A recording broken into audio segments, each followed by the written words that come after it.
Back with Daniel Pipes and Chris Holton and a studio audience talking a little bit about Sharia law and what is coming. And I want to spend a minute here with a tape that we've shown you earlier this week, and it is about the 12th Imam. 12th Imam, about, I don't know, 7 years ago, I started reading up on. And Daniel, have you read the Hadith, Chris? No. No. Okay. Daniel, you've read the Hadith, obviously. When I first started looking at this, I thought, wow, this guy really looks like somebody went an opposite day and read John the Revelator and read the book of Revelation and said, hey, let's just make this story end the opposite way. And the Antichrist by John the Revelator seems to have a lot of the same earmarks that the 12th Imam does. The video that you're seeing on the screen is a video that was made by the state of Iran that is saying that the 12th Imam is here. The chaos is all part of his return. First of all, do you agree with the take that he has a lot of it's like opposite day with the Bible? Definitely the Quran plays off the Bible. There's no question. No. I mean the Hadith, the way he's described by the Twelvers, that he comes back in a moment of the world is washed in blood, it is chaotic, then he makes everybody submit. You don't, he chops your head off. I mean, it's the parallels from the book of Revelation to the 12th Imam in the Hadith as they interpret it. He is the Antichrist. Have you ever heard that before? Well, there's actually a technical term in Islamic eschatology for the Antichrist. It's called Ed-Dajjal.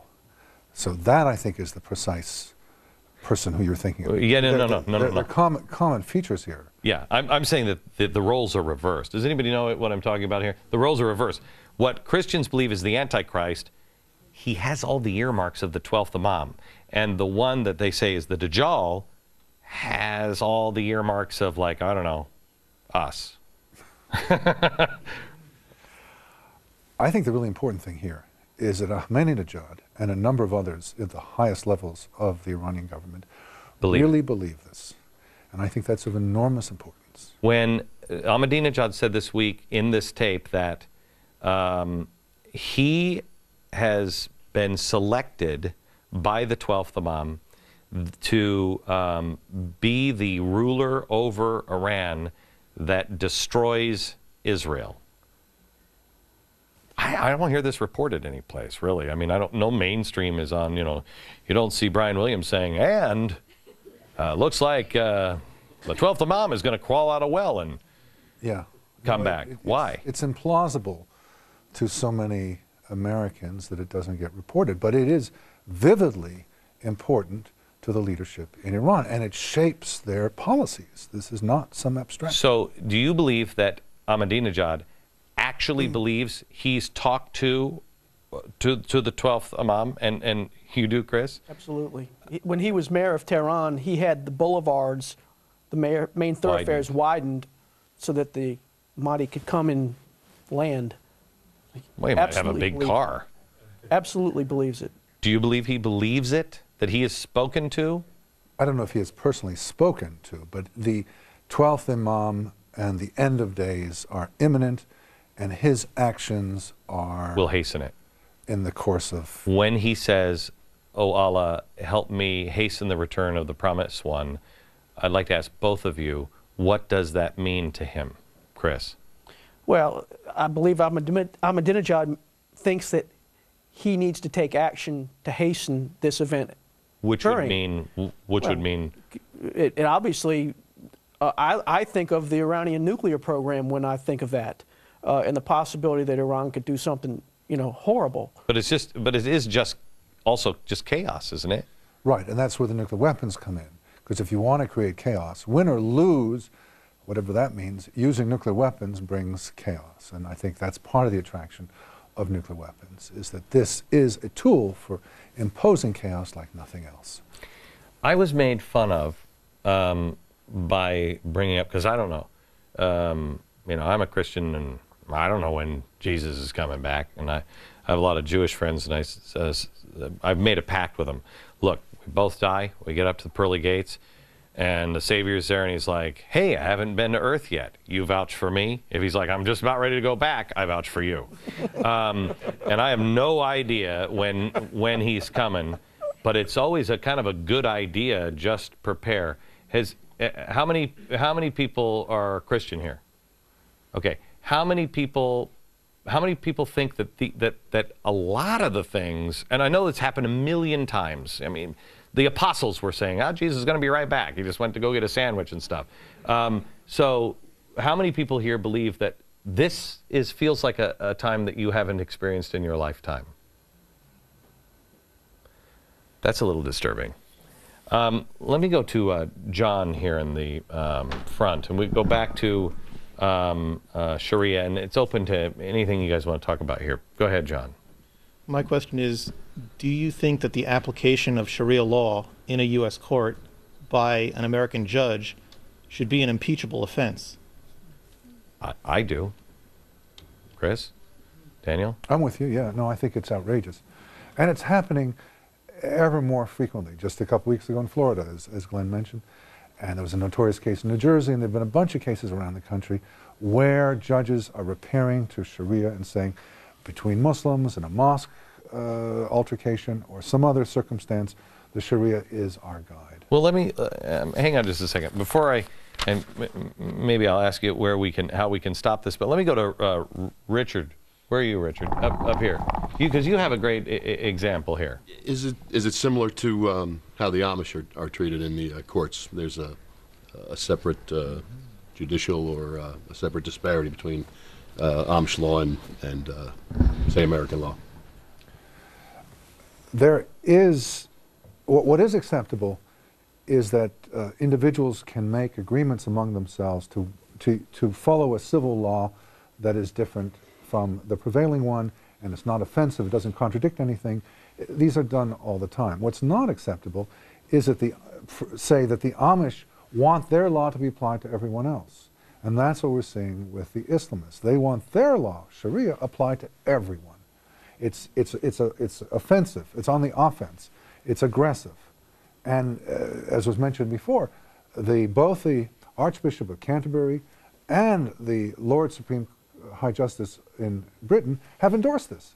Well, Britain is different from us, but it's not that different. Okay. And if that can happen there, it's not so implausible to think it could happen here. Back in just a second.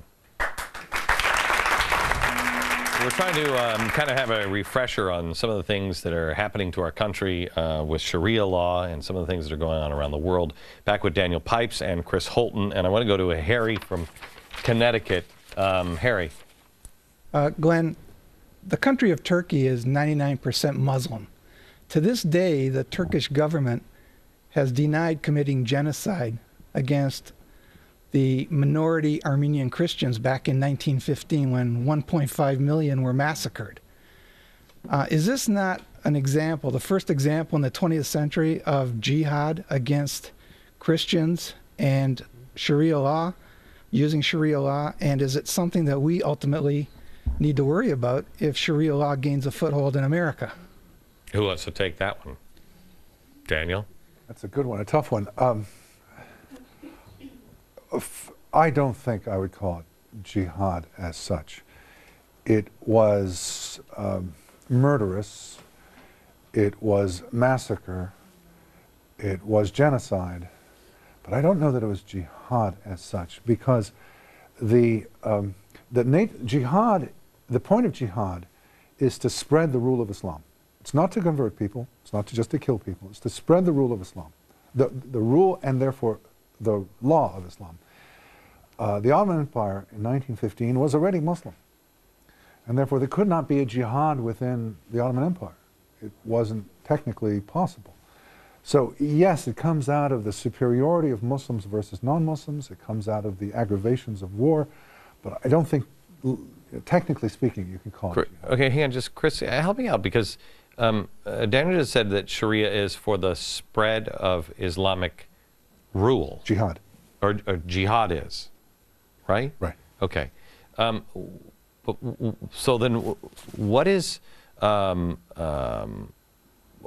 does that work with Sharia finance? Because isn't that, in that kind of, to spread it, and also Sharia to spread, to get everybody to live under Islamic rule?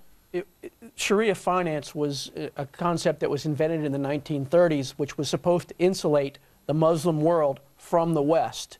And now we have the other side of the coin, and they're using it in an imperialistic way to infiltrate the West. Do you both believe, I have to take a break, but do you both believe, yes or no, that the goal of Islamists is to have a global caliphate? Definitely. Yes. Yeah, okay. Back in just a second. No, I want to actually, Jeanette is in the front row of our audience, and we were talking before the show started, and she has a question, but I actually would rather ask you a question. You've been watching the events of the world unfold recently.